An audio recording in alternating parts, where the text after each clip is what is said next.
Right, welcome everybody back to the channel. My name's Jenny, I'm a grateful recovered addict, and I'm really happy to have Nat, Eve and Paul with us to do a podcast. Today we've each got a topic from the big book. We're going to share back on each other's topic. Please check out all the other podcasts on the steps, personal stories, traditions and other topics. Nat, would you like to introduce yourself?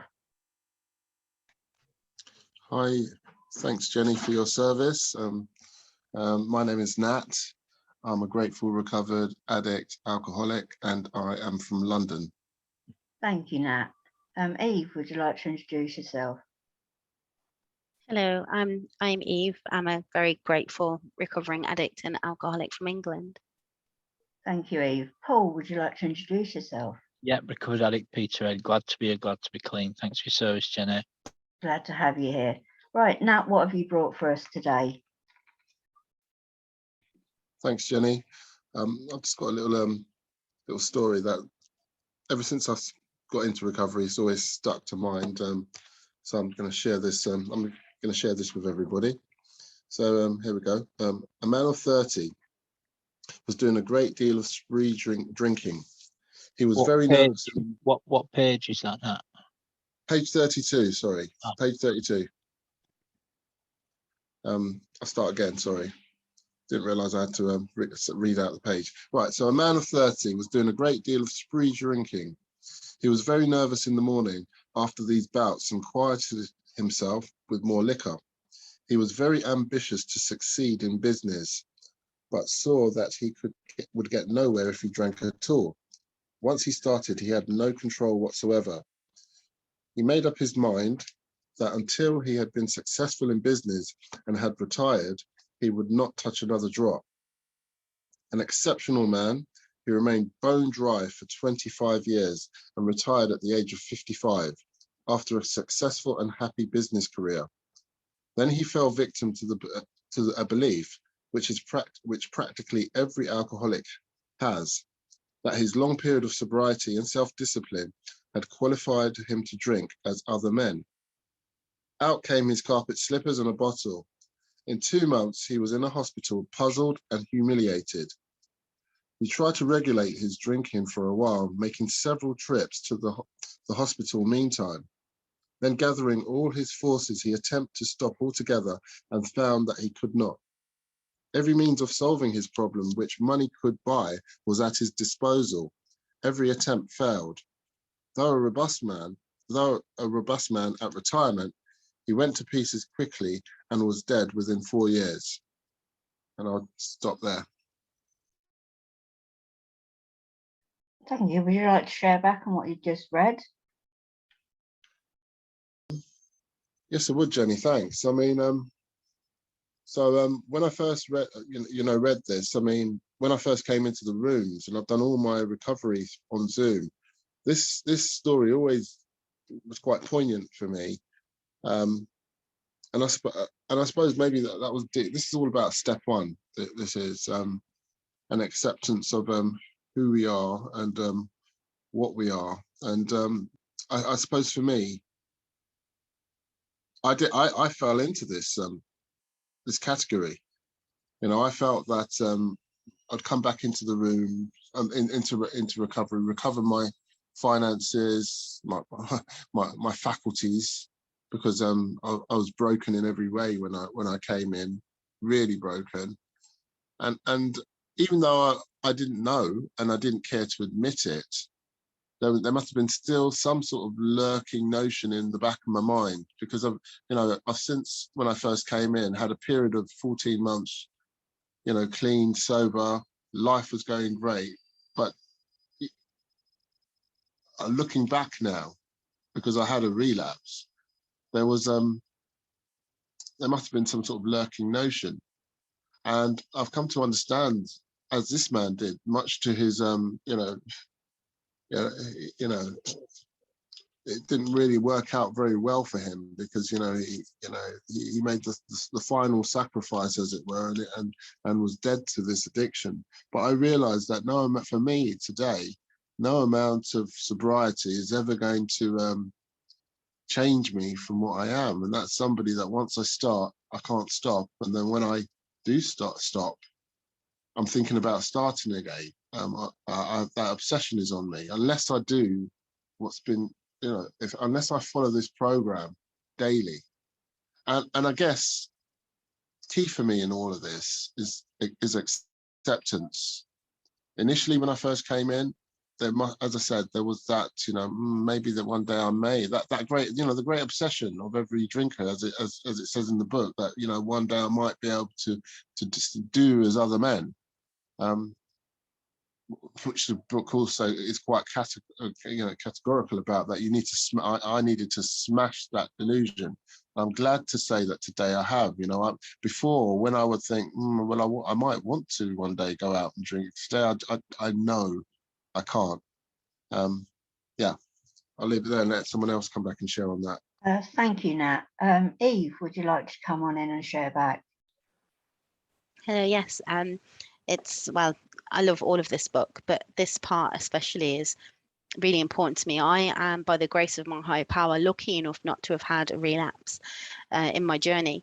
And it's due to passages like this in the book, I find I haven't, because whenever you read, especially these couple of paragraphs, it's really important to remember that in order to stay recovering and recovered, I have to put the work in every day. I have to wake up every morning and I pray and I ask my higher power, get me through another 24 hours. It's important that I pause when I'm agitated, and I've got the serenity prayer, as backup when I'm starting to feel stressed, and not to ever think that I can just go out and have a glass of wine, or I can just go out and have a cider when it's hot.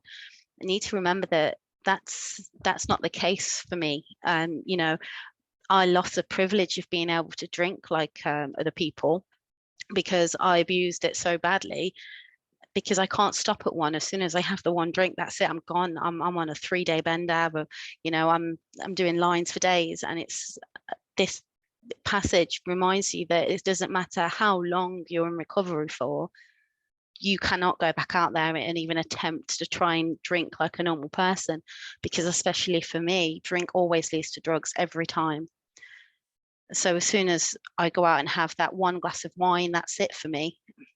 And we have lost fellows who do relapse and then they can't find their way back, and that's quite a scary thing. So I'm grateful for that story in the book, and I think that's great for bringing it out, because it does bring home that this is a journey, and you kind of stay in recovery for the rest of your life.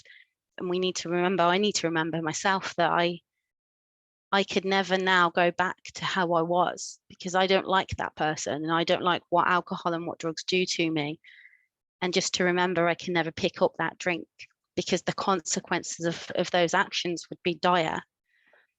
And I'll leave it there anyway, so somebody else can come in now as well. Thank you. Thank you, Eve. Paul, would you like to come on in?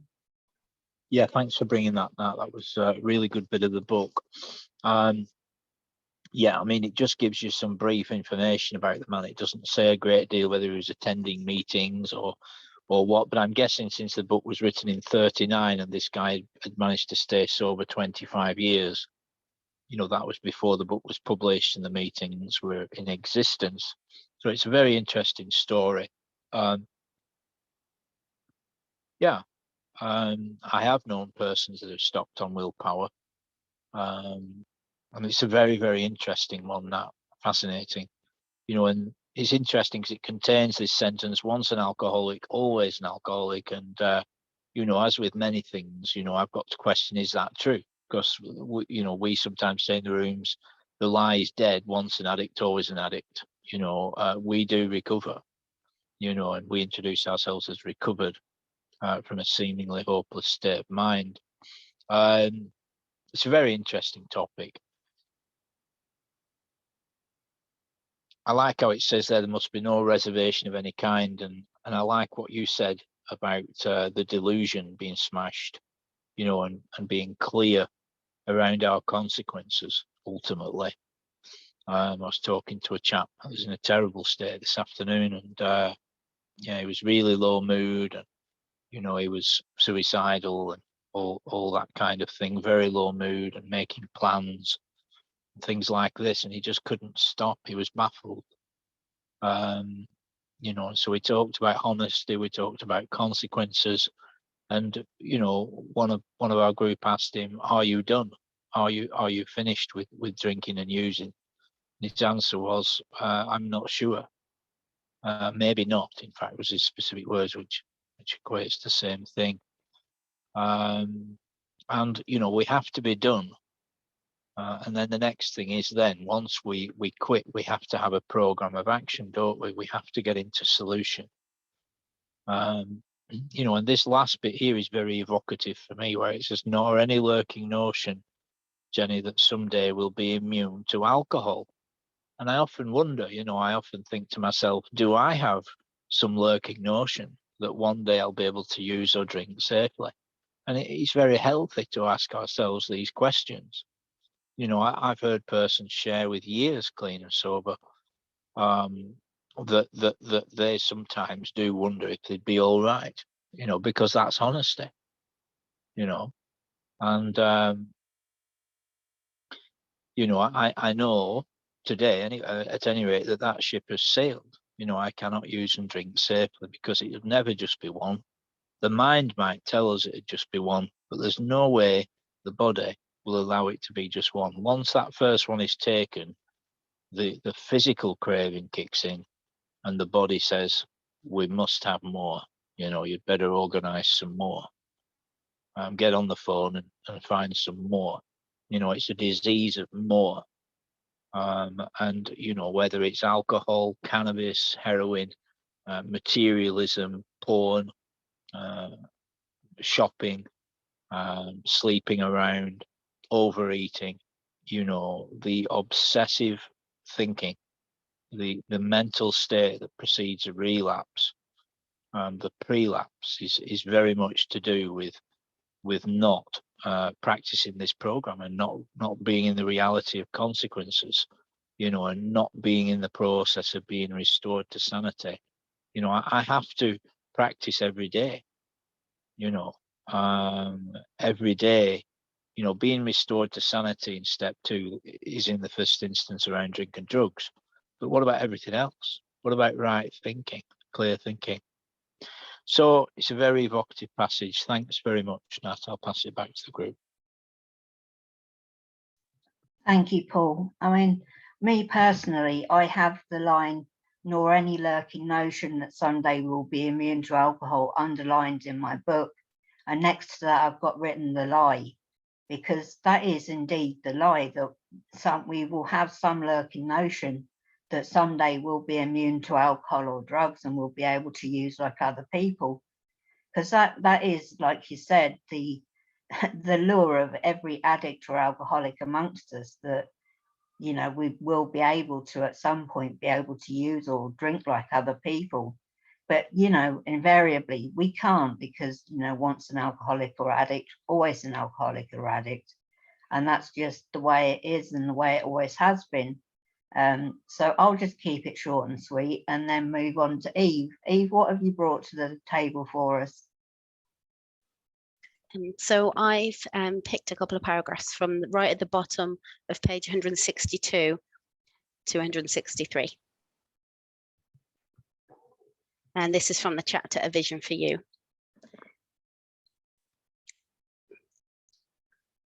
So I've gone from, "Thus we grow, and so can you.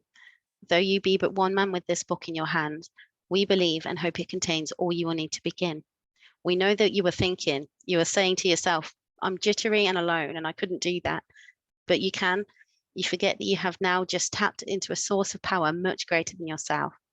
To duplicate with such backing what we have accomplished is only a matter of willingness, patience, and labor. We know of an AA member who was living in a large community.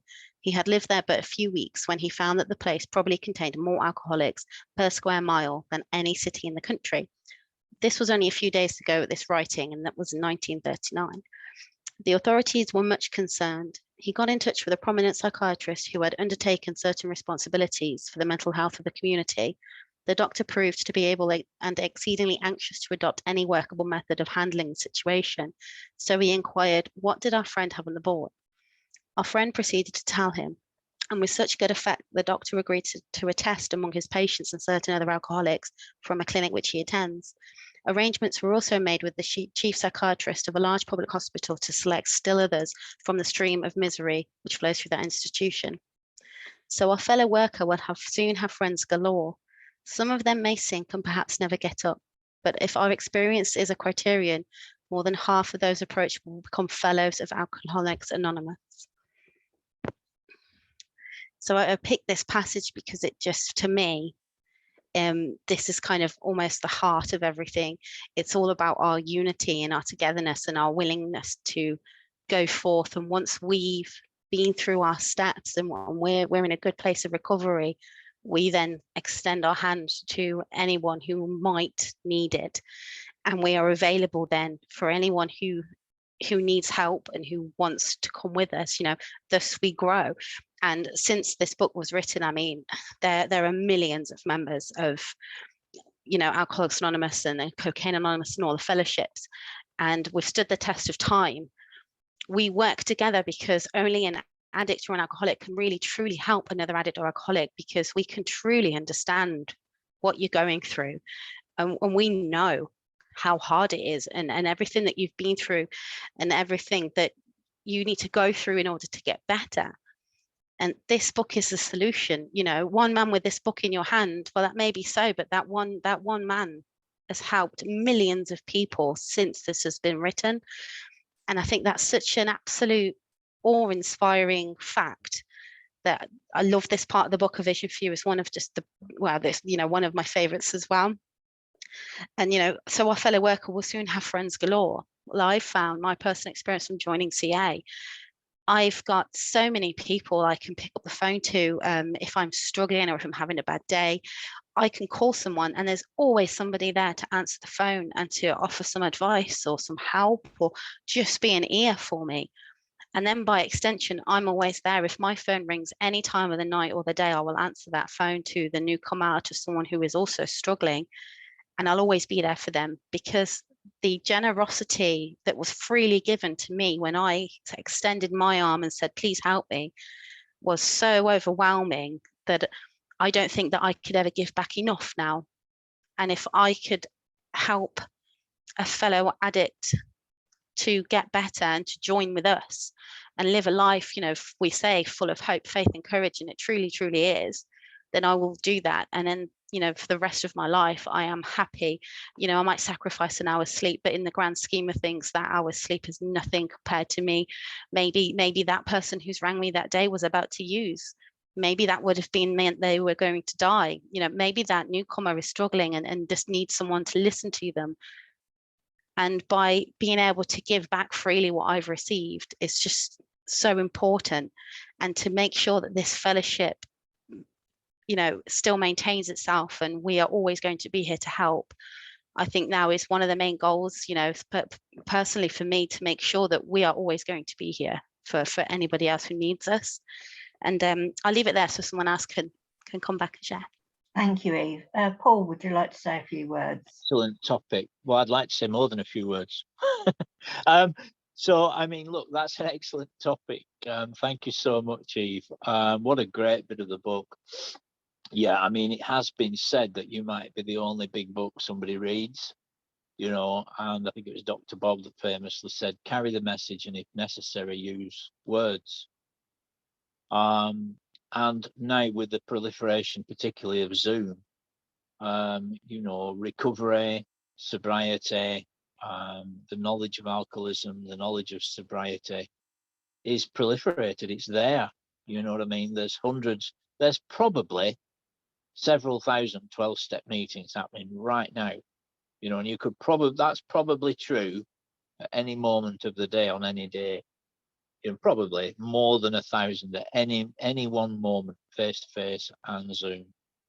I mean, right now that I know of 6 Alcoholics Anonymous 24-hour, 7-day a week meetings that are very, very healthy 24-hour meetings. Six of them. I know of at least 3 Narcotics Anonymous, very healthy 24/7 meetings, you know. And then of course there's the Cocaine Anonymous 24/7 meeting as well.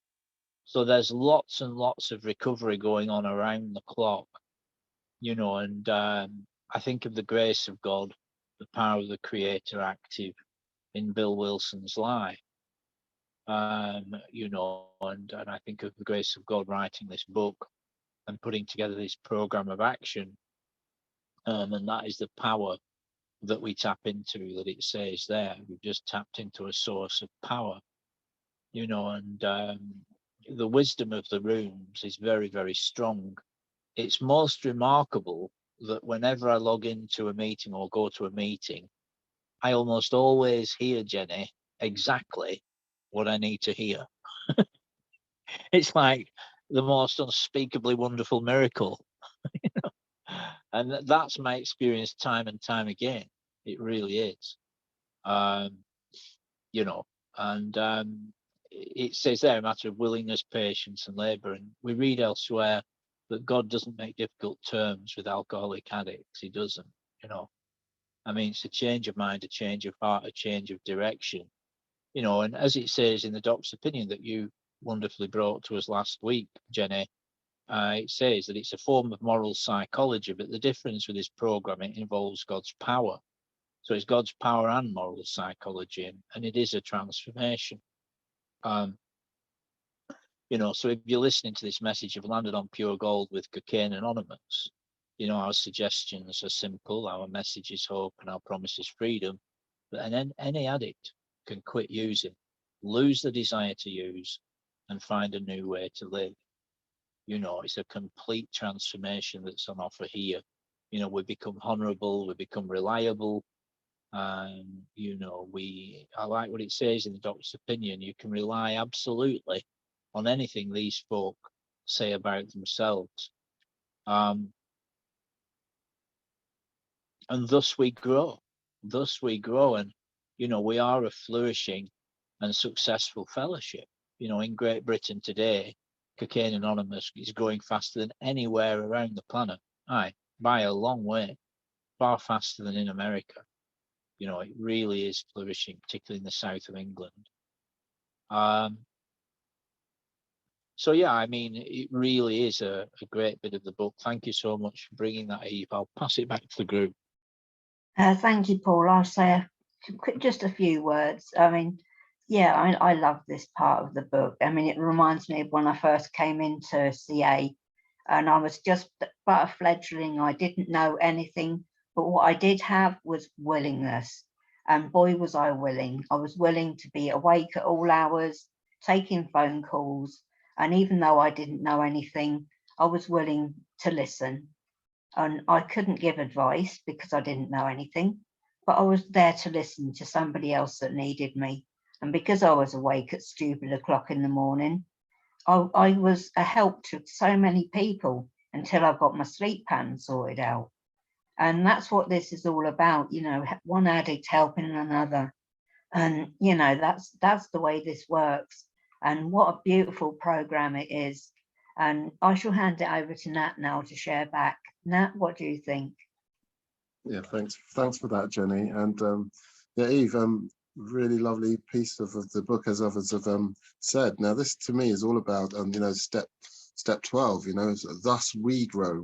So it's not just myself. You know, having had that spiritual awakening, that fundamental change in the way that I perceive myself, you, and everyone around me, everything around me, you know, I've got a responsibility now, and that's the contract, you know, to keep what I've got to give it back. And, you know, it really speaks to me about, you know, being alone and jittery and just anxious, you know, because, you know, we've had this awakening. But, you know, we are still kind of left with ourselves, you know, we are going to have these residual sort of negative ways of thinking, you know, about ourselves, where we might, you know, but, you know, as a result of those steps, you know, these steps, you know, which is designed, let's face it, for us to tune in to this higher power, as it says here. Don't forget that. That's what we came here for. That's what I came here for. The second time I came in, I knew I was under no doubt that that is what this is about, you know, tuning in to a power greater than mine and handing it over, you know, the things that I can't do, these feelings that I do have that are getting in the way of me and this vision for you, this chapter, you know, and then, you know, that being alone, you know, I wasn't able to connect with people on any, you know, sure, I had people that I'd go out clubbing with, and, you know, all these people, when I was down, when I was broken with my cocaine addiction, I didn't see anybody, you know, none of these people, all these people that when we were in the clubs dancing away and, you know, swearing undying love and unity together, you know, all the things that I thought that I found in the rooms, that's what I was looking for in the drugs. And that's, you know, it was very, very superficial, fleeting relationships. I came in here and people that, you know, want to help for just wanting to help, you know, and watching that fellowship grow up around you, you know, I mean, you know, I've had the most wonderful experience over the last, you know, couple of months, because I've actually started to get a sponsee, and that's just taken everything, it's just blown me away, you know, the fact just seeing somebody else like, and then he's going to maybe get a sponsee, and that fellowship, you know, you've been at the center of this. It's amazing what can happen, you know, so, and you know, it starts, you know, with me doing, you know, doing the steps, listening, being teachable, practicing the things that has been suggested that I do. You know, get up, you know, pray, meditate, you know, do my inventory, stay in the solution, and just reach out and try and help others. And, you know, from that, you know, that little acorn, me with a book, a whole fellowship around me has grown with true relationships. Yeah, I'll leave it there. Thank you. Thanks for this messaging. And thank you, Eve, for bringing us that. Paul, what have you got for us? Hey, folks, so I'm on page 153, which is also in A Vision for You.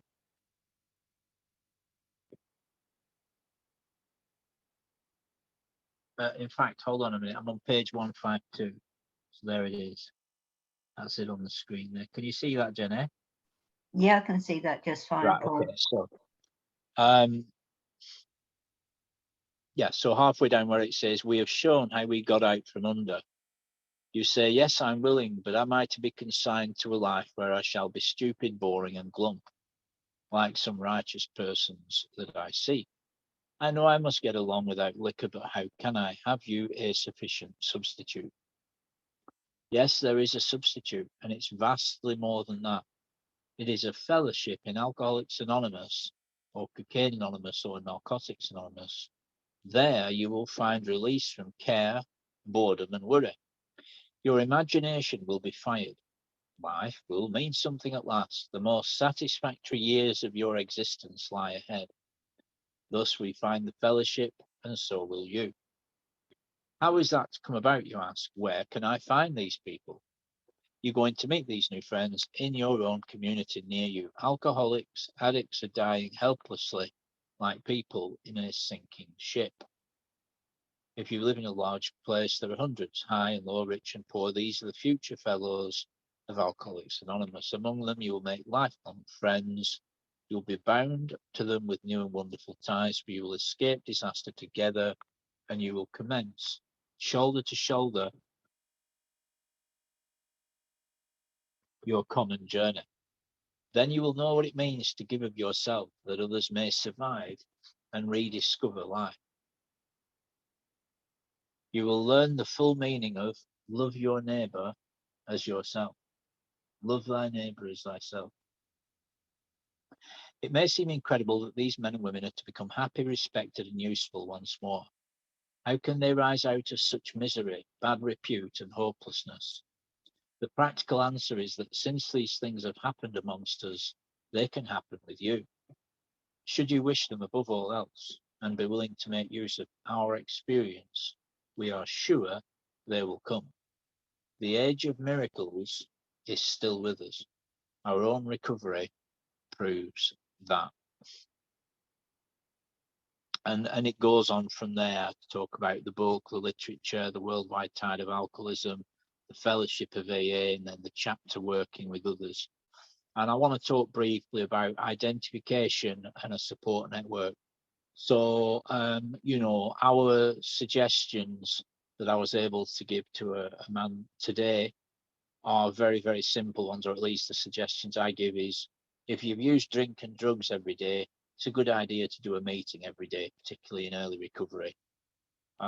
It's a good idea to read a couple of pages of the big book every day, and to read a couple of pages of your own personal spiritual literature every day. That's every day, not every day, twice a week. And it's very important to build and maintain a support network of around half a dozen folk. It's a very good idea to practice daily self-care and to have at least 2 substantial conversations with folks with good recovery every day. Also to be consistent with step work, to keep appointments, to prioritize step work, to practice prayer and meditation morning, noon and night. More prayer, more power; less prayer, less power. And everyone, Jenny, that I've seen do those suggestions on a daily basis has stayed clean. That's been my experience. And then also a face-to-face home group and an online home group I hope to have. And in the meetings, we hear the problem and we hear the solution. We're reminded of the problem and we're reminded of the solution. When I stop being reminded of the problem and I stop being reminded of the solution, then my old solution is there waiting for me. And so the importance of a support network, that is to say, enjoying the fellowship of CA outside of the meetings, means that I get to look in a mirror, the mirror of reflection, that listening in meetings with my heart, not with the cold, arrogant intellect, but listening in meetings with my heart, Jenny, it means that it's like a mirror. Having honest conversations with folks of substance in recovery, again, is like a mirror. And they're almost like a barometer as well for taking my spiritual temperature. And so, therefore, it's a very good idea to have a support network, because you, if and when your speech starts to go wrong, that's a sign that the inner life, the inner relationship with the Creator has started to go off. And then if it's not arrested at that point, then it can become behavior, and behavior can become lifestyle, and then drink and drugs could well be there again waiting for you. So the solution is a manifold solution. And as I said to this gentleman this afternoon, it's like the ingredients for a good cake. If you always use the same ingredients in the same quantities and you bake it for the same amount of time at the same temperature, you will always get exactly the same cake. And so it is with these suggestions. Everyone that practices those suggestions gets long-term sobriety, in my experience. So that's what I wanted to talk about, a support network, and the fellowship inside the meetings and the fellowship outside of the meetings, and the power of connection. Thanks for letting me share. Thank you, Paul. Now I'll just share back just ever so quickly. I won't keep you long. I mean, yeah, when I first came into the program, I was told to pray and meditate every morning without fail as on waking, to read 2 pages of the big book minimal, to ring 2 people out of the fellowship, to grow my fellowship around me, to go to a solution-based meeting, and then to ring my sponsor at a set time. And now I've got the privilege of telling my sponsees this, and my sponsees have got the privilege of telling their sponsees this. And that's the beauty of this, the way this program works. Once you're through your steps and you're confident enough to do it, you then take somebody else through the steps. And in the meantime, you're building up a fellowship of people around you that are then going to be your support system. And it's so beautiful how it works. And it is just such a wonderful fellowship, wonderful program. And I shall just keep it short and hand it over to Nat. Nat, what do you think? Sorry, sorry, Jenny. I thought I shared on this already.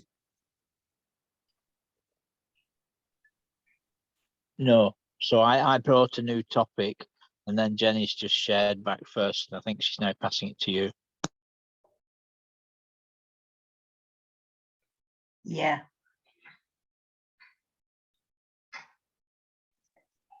Sorry, what page was that? Sorry, Paul.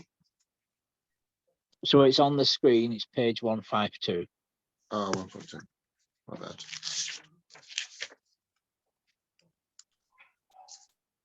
Eve, would you like to come in first? Thank you. Yeah, of course. Yeah, this is another beautiful part of the book. As Paul's been saying, to grow your support network is really such an important part of recovery. When I first entered the rooms, I was lucky enough to find a face-to-face sponsor straight away. I was taken to my first face-to-face meeting within 24 hours of calling the helpline. You know, people reached out to me very quickly, and I was just, you know, I was kind of pulled into it. Come with us, come on this journey with us, we can help you. And then from my face-to-face, I then started on the Zoom meetings, and I've connected with lots of fellows on Zoom meetings and face-to-face. And I've got 2 home groups on Zoom that I you know, two meetings that I go to on a pretty regular basis, plus every week I go to a face-to-face meeting. And then also I have my sponsor. But from doing that, I've connected with other fellows who are of similar, you know, age and backgrounds to me as well. And like it says in here, you know, among them you will make lifelong friends. You'll be bound to them with new and wonderful ties, for you will escape disaster together.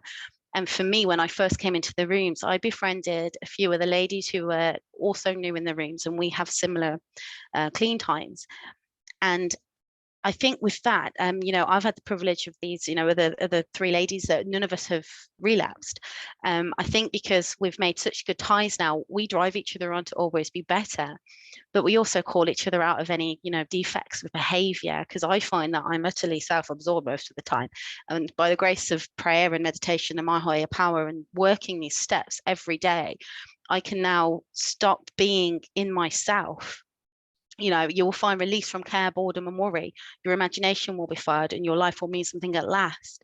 Well, that's absolutely true for me coming in this, because I find the more I reach out and I have fellowship with others, and I can create unity within groups, and I can help newcomers or anyone struggling. I'm not sat here thinking about myself, oh, woe is me, I want to drink. I'm thinking about that other person who I've either called or they've called me, and I'm saying to them, what are you doing with your day? How are you doing? What can I do to help you today? Is there anything, you know, I can do? And then I can go through the book with people, I can help them and give them advice. So I'm not sat here thinking about me and being all self-absorbed and self-centered all the time. I can think about everyone else.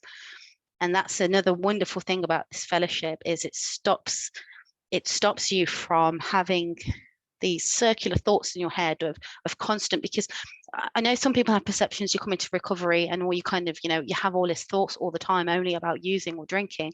That's not true. Once you embrace this program and you embrace the fellowship and your higher power, that actually, those thoughts for me, those compulsions have gone now. Because if I start to slip back, which you do because you're still going to have bad days, everything isn't perfect when you come into recovery. But as soon as I can recognize my triggers and I can say, oh, you know, that fleeting intrusive thought that you can never get rid of, oh, just have a drink today. No, what I'm going to do instead is I'm going to go on a meeting, or I'm going to call my sponsor, or I'm going to call a newcomer, and it all just helps. And, you know, the most satisfactory years of your existence lie ahead. And they truly, truly do. So if anyone is unsure about CA and they're listening to this podcast today, pick up the phone and give us a call the helpline, or get onto Zoom, go onto the CA website, get yourself on a meeting, come meet us, come join us. And all of this is there for you as well. And I'll leave it there. Thank you, Eve. Nat, are you ready for us now? Yes, I am. Sorry about that. Yeah, so looking at this, I mean, when I came into this, there was this, you know, I call it this a malady almost. You know, there was just something not quite right inside. I wasn't able to sit in the real world without use of some sort of substance to change the way I feel. I didn't really connect with anybody, and I was just living on self, you know, just like you know, my needs. And I mean, the book is really clear about that. That's it's no sort of recipe for a fruitful life or existence. You know, I didn't realize coming into here that these negative things that I'd been through, the negative experiences that brought me to you know, to these rooms, in that surrender, that at some point at the end of the process, that could then be turned around 180 and used as a, you know, and used for good, as a force for good, rather than what, you know, isn't it beautiful what the fellowship gives us? And going through the steps, finding that higher power, you know, giving the work back, you know, becoming out of self into you know, a God-centered way of living and outlook, where you treat people as you know, really would want yourself to be treated.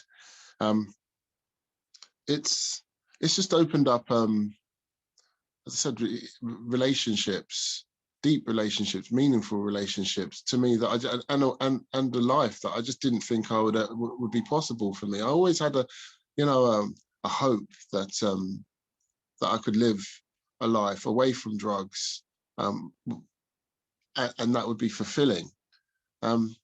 But I never quite, I didn't know how. I didn't know, you know, I didn't know anything about, I didn't quite understand my problem. I could see the consequences of it, but I didn't quite understand the problem, and I didn't quite understand the solution.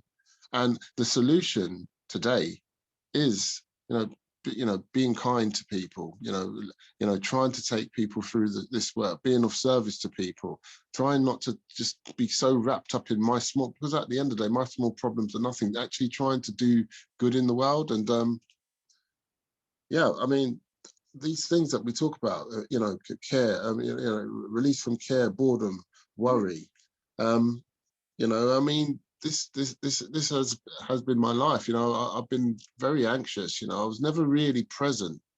You know, I was always feeling racked with guilt and shame from the things that I did in the past. You know, anxious about, you know, this future that may or may not happen. Today, what I do, I just keep my life very, very simple now. You know, I've got my sponsor. I phone him. You know. I try, you know, my inventory tells me who I am, and I work that where I need to. I go back to step 4, and work, you know, all those steps from you know, if I need to pay an amends, I pay an amends, you know, and I just try my best to just be of service to people, and life today. I mean, you know, you hear people talk about in the rooms, you know, great and wonderful things that have happened to them as a result of taking the steps. But for me, life is just about you know, going for a walk, you know, in the park, looking up and, you know, somebody calling me out of the blue because I've said something in the rooms and it's resonated with them. And, you know, I can, there was one guy, this latest sponsee that I had, he was in a really, really bad way. And he came to, and I reached out to him, and we just started talking. I didn't talk with him with the intention that he would be well, he's my second sponsee. The first one just ghosted me, and that's going to happen. It said that in the previous reading, that you're going to get people that, you know, that fall off, you know, and just that can't, for whatever reason at that point in time, can't do the work. They're not really willing to get honest with themselves. And this guy, I mean, this has been the best thing, that is one of the best things that I've ever done, you know. And you know, I was a bit nervous. It's my first go, and it is a bit of a responsibility. But as we said, just love the neighbour as yourself. You know, I saw this as a big responsibility for myself, just to take him through the work. I can't be responsible for whether or not he turns up, whether or not he stays clean, but what I can do is show him, my life, get that identification, go through the work as I did, and just make and let God and let him do the rest. And to see that happening in front of me, it's just been amazing. I think I'll leave it there. Thank you, Nat. And the joys of working from home. My cat just turned off my computer. Right, thank you for that. And I've brought a topic from more about alcoholism, bottom of page 37 and page 38. And it reads, our behaviour is as absurd and incomprehensible with respect to the first drink as that of an individual, say, with the passion for, say, jaywalking. He gets a thrill out of skipping in front of fast-moving vehicles. He enjoys himself for a few years in spite of a few friendly warnings. Up to this point, you'd label him a foolish chap with queer ideas of fun. Luck then deserts him, and he is slightly injured several times in succession. You'd expect him, if he were normal, to cut this out. Presently, he is hit again. This time, he has a fractured skull. Within a week after leaving the hospital, a fast-moving trolley car breaks his arm. And he tells you he has decided to stop jaywalking for good, but in a few weeks, he breaks both his legs.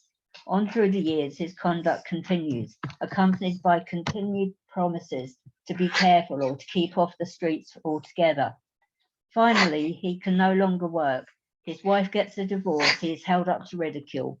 He tries every known means to get the jaywalking idea out of his head. He shuts himself up in an asylum, hoping to mend his ways. But the day he comes out, he races in front of a fire engine, which breaks his back. Such a man would be crazy, wouldn't he? You may think our illustration too ridiculous, but is it? We who have been through the ringer have to admit that if we substituted alcoholism for, say, jaywalking,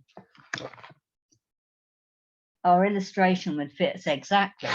And on that, I shall stop, because when I first read this, I laughed, and I thought, why the hell have they put this in the book? This is just absolutely ridiculous. And then when I stopped and thought about it for a few seconds, and it only did take me a few seconds to realize, if I substituted jaywalking for drug taking, which drugs were my poison of choice, or no choice as the case may have been, it fit me exactly. And, over the years, I've got myself into so many different scrapes and problems caused by my drug taking. I nearly lost my eldest son for good. My youngest son was about to walk away from me and never look back. I was about to lose my house. I was in debt. And, this was absolutely me to a T. And until I came into recovery, and I've now got all of those things back because the promises give you it all back. That idea of the jaywalker was just, at first ridiculous, then turned out to be absolutely fitting. I don't know what anybody else thinks. Paul, what do you think? Yeah, I mean, hindsight's a wonderful thing, 20/20 vision, isn't it? And I was conscious of this today. I talked to a couple of new folks today. Yeah, I mean, look, it's very easy for me to pontificate now with a reasonable amount of clean time. But yeah, that's the reality of it. Why do we keep doing it? We become deluded and baffled. Why do we keep doing it? And it's an obsession of the mind, a compulsion of the body. We get locked into a cycle of using. We live to use and use to live. Our whole life and thinking is centered in drugs, ways, and means to get more. And I think that the illustration of a jaywalker or someone that cures their headache by whacking themselves around the head with a hammer, is sheer insanity. But in essence, that's what someone that continues to drink and use is doing. So, part of the process of recovery is transparency and honesty, the principle of step one. where I get real about my consequences. You know, when I work with chaps now, particularly if they're brand new in recovery, Jenny, I have them write a consequences list. I have them write two, one in their Stepworking notepad that they've got, and one to carry around with them for a week or two. Take it out of their pocket once or twice every day while they're going about their business, and read it. Get real about your consequences. You know, and by honesty and transparency and accountability, the cycle is broken. And, you know, we've got to get clear about our consequences. And that's the solution, I think, to the jaywalking, you know, to get transparent and real about where our using takes us. You know, and I was a chap that would work. You know, I can't say I've ever stolen to feed my habit or, you know, robbed the corner shop or anything like that, but I've spent thousands of money that I'd earned. You know, that's the reality of it. Still in the financial consequences today, even today, you know. So it is a great bit of the book. And it says he gets a thrill out of skipping in front of fast moving vehicles. And what a thrill we used to get out of the pipe or the spoon or the foil, you know, and it was sheer insanity. So, you know, I think it's a very good topic, and I'll pass it back to the group. Thanks, Jenny. Thank you, Paul. Eve, what do you think? Yeah, so I also laughed the first time I read this with my sponsor. But I always like the line, you know, the chap having queer ideas of fun. Because if you really think about it, my idea of fun was strange to most normal people. My idea of fun was getting 4 bottles of wine, a litre of vodka, and, you know, 200 quid's worth of Coke. And that would be my weekend. And that's not normal. That's a queer idea of fun. I mean, really, where did I get the idea that that was fun from? All it did was wreck my life, wreck my mental health, my physical health, my finances, my career, you know. And so it's a queer idea of fun if you really think about addiction and alcoholism, because the problem with it is when I was discussing this with my sponsor, is it wasn't fun. You think it's fun at the time because you're so addicted and you think you need it, but the fun stops long before you realize that you don't want it and you can't stop. You know, and I love the analogy, you know, of the jaywalker, because I just find it's so fitting when you do substitute it, for me, for cocaine. You know, I'd have a really heavy weekend, and during the week, you know, I'd be like, no, Monday morning I'd roll around, I'll get to it, I'm not doing this again, I'm not doing it. Tuesday I'd roll around, oh, I feel a bit better now. By Wednesday, when is it, Friday again, I want another bag. And that's how my life went for years. And it's crazy, because if you think about the jaywalker and he breaks his legs and he still gets up, even shutting himself away doesn't stop that compulsion. So as soon as you go back out, you're going to do it again. And this is one of the, you know, this part of the book really is setting it up so you can really identify yourself. Am I an alcoholic or an addict? And if you can identify with these parts of the book, yes, you may, well, you have a problem. And that's why this fellowship is here, is to help you, pull you out of that problem. As we said before, some people can do it on willpower alone, and I'm amazed that anyone is able to. But I prefer to live a life where I can help others, and this fellowship has delivered me a life, again, really on a plate. You know, get a sponsor, get a home group, go to meetings, help others, do your 12 steps, read this book. It's really not as difficult as it can seem to do, to break the habit. And pulling it into this way, you know, why would I ever want to go back out there and have a fire engine break my back? I wouldn't. It's nonsensical. And that's where this program and this fellowship puts the sensical back into your life, makes you a whole person again. And it, you know, I can't stress enough, if there is anyone listening to this, come and see what we're about. Come and join us.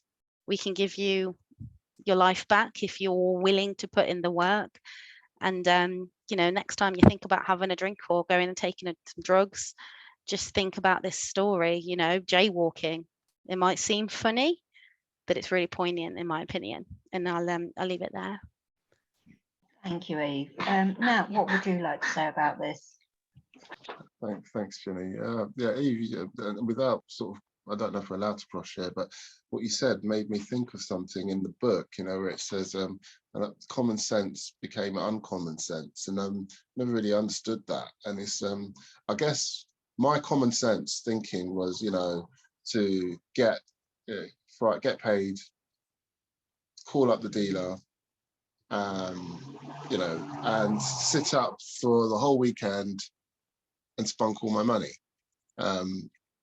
That was common in my brain. I don't know why, but that was acceptable behavior to me. A bit like this Jaywalker. I remember when I first read this, and I thought, well, that, you know, it says our behavior is absurd and incomprehensible with, you know, with regard respect to that first drink. And you know, after a while, looking at those consequences, I would say to myself, bloody hell, if I just can keep away from that first drink, then I wouldn't have all these consequences. But there must have been something with this obsession within me, this thought that overrides every other thought to the contrary, that it's going to be different, these things aren't going to happen. And I remember just laughing off these consequences, you know, irregular heartbeats, yeah, you know, nosebleeds, you feel like your nose is falling out your face, and getting up and looking at that bank balance, and you've just been paid and nothing's in there, and you know, just continuing on and on until you just got to the point where you know, something, you know, I was going to have that proverbial sort of broken back, like the jaywalk. And I remember looking at that and thinking, that is ridiculous, this story. But it's so true. If I substituted my cocaine use for jaywalking, it fits me perfectly. But I don't. But my brain works in such a way that I don't until I read this story about the jaywalker. I wouldn't look at it like that, you know, because I would rationalize irrational thinking, irrational behavior. That's what my brain does. That's my illness. You know, I mean, it was eventually. What would it have taken? As it said, some jails, institutions, death, or death, and that's where my life was headed. Until I came in the room here, and I had that moment, one moment, a God moment, where you know, not an awakening, an experience where I was, I don't know what it was, but I just looked up and you know, asked God, and He found, and I found myself here. You know, this is it's such a baffling illness, you know, because I'd look back and I think to myself, you know, what is this? Why is this? And it wasn't until I came in here that I actually understood myself. I mean, I wouldn't go back to that, but I'm not under any illusion that if I don't work my program, if I don't do what I've been told to do, at some point, and I don't know when it's going to happen, my thinking, that jaywalker, he's still, you know, the obsession's lifted. But, you know, at some point, there's a side of my character that's in there. And every day there's an internal battle, I think, you know, and that's what me doing my steps is all about.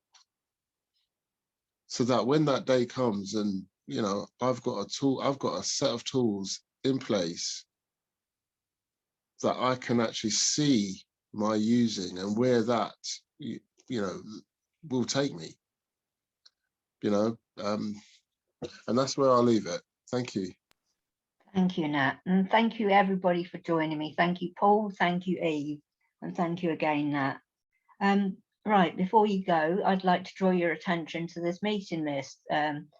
We are We Can Recover. We're on at 2, 8 and 9:30 p.m. every day on the code that you can see printed above.